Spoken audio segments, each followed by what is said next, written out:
Hi friends, ഇന്നത്തെ കൃഷി വിശേഷങ്ങളിലെ silky അമരയാണ് കേട്ടോ. സിൽക്കി അമര എന്നാണ് ഇതിന് ഞങ്ങളുടെ കൃഷി ഗ്രൂപ്പുകളിലൊക്കെ പറയുന്നത്. ഇത് ഒരുപാട് ഉണ്ടാവും. ഇതിന് കാണാൻ നല്ല ഭംഗിയുണ്ട്, ഇതിൻ്റെ പൂക്കളും നല്ല രസമാണ്. പക്ഷേ എന്താ പ്രശ്നം എന്ന് പറഞ്ഞാൽ ഇതിങ്ങനെ കാട് പോലെ വളരും. അപ്പോൾ സ്ഥലമില്ലാത്ത ആൾക്കാർക്ക് ഞങ്ങളെപ്പോലെ ഇത് ഇത്തിരി ബുദ്ധിമുട്ടായിരിക്കും. പക്ഷേ ഒരുപാട് ഉണ്ടാവണ കാരണം പിന്നെ കുഴപ്പമില്ല എന്ന് വിചാരിക്കാം.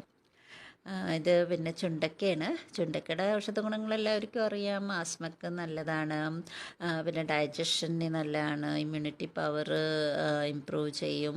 അങ്ങനെ ഒത്തിരി ഗുണങ്ങളുള്ളതാണ് ചുണ്ട. ഇത് തോരനും തീയലും ഒക്കെ ഉണ്ടാക്കാം, കൊണ്ടാട്ടം ഉണ്ടാക്കാം കേട്ടോ. പിന്നെ ഒരു മുളക് വിശേഷം ഇല്ലെങ്കിൽ പറ്റില്ലല്ലോ. ഇത് നമ്മുടെ ബുള്ളറ്റ് മുളകാണ്.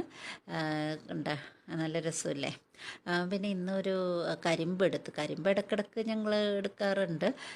ഇതെന്ന് പറഞ്ഞാൽ ജ്യൂസൊക്കെ ഉണ്ടാക്കാം, പക്ഷെ ഞാൻ കഴിക്കണത് എൻ്റെ കൊൽക്കത്തയിൽ ഓർമ്മ വെച്ച് ഇത് പല്ലുകൊണ്ട് തന്നെ നമ്മൾ ആ സ്കിന്ന് കടിച്ച് കുറച്ച് അങ്ങോട്ട് കളഞ്ഞിട്ട് ഉള്ളിൽ അങ്ങോട്ട് ചവച്ച് അതിൻ്റെ നീര് കുടിക്കുകയാണ് ചെയ്യാറ്.